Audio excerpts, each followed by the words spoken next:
Thank you, Mr. Chairman, and good morning to both of you. It's a pleasure to have you with us. I wanted to address the status of women and the impact on their lives as we transition to the Afghan National Security Forces and in time out of Afghanistan. In November, I met with several female Afghan parliamentarians who were here in Washington. All were members of the opposition, and while they acknowledged that progress had been made towards female equality in the post-Taliban era, particularly with regards to female education, they also expressed a number of concerns with roadblocks towards further reforms.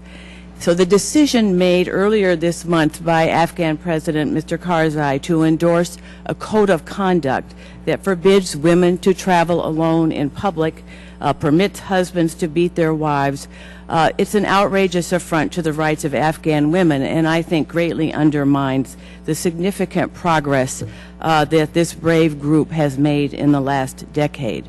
His decision to align himself with the Council of Clerics and their code really does cause great concern about the same values, since the same values we have sought and fought so hard to displace are being put forward as the future of Afghanistan. During a recent bipartisan delegation to Afghanistan, I visited along with a number of my colleagues with Afghan girls who hoped one day to become doctors, teachers, and entrepreneurs, and with Afghan women who were training to become helicopter pilots in the Afghan military. It really was an extraordinary trip, really, and highlighted so well the advances that have been made for women. They wanted nothing more than to help provide for their families and contribute to the future success of their country. But in consigning these women to the status of second-class citizens, Mr. Karzai has turned his back on those who are still emerging from decades of abuse by the Taliban, and I think threatens the future ability of Afghanistan to function as a stable democracy and an American ally. I am pleased that the administration has taken some steps to deter some of the most egregious abuses of the Afghan government, such as temporarily cutting off financing for the Pul El-Charki prison at the edge of Kabul, which has subjected female visitors to invasive body cavity searches, as was recently reported in the New York Times. However, this is an issue not yet resolved.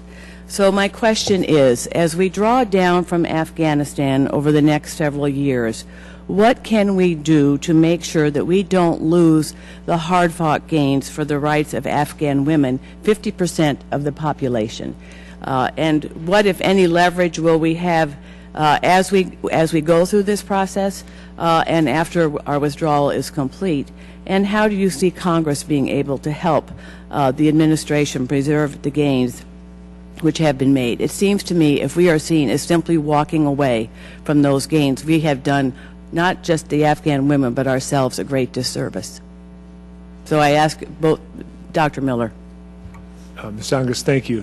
Ma'am, let me answer in three parts if I can. The first is to acknowledge that the government of Afghanistan will not always do exactly what we prefer and what we wish.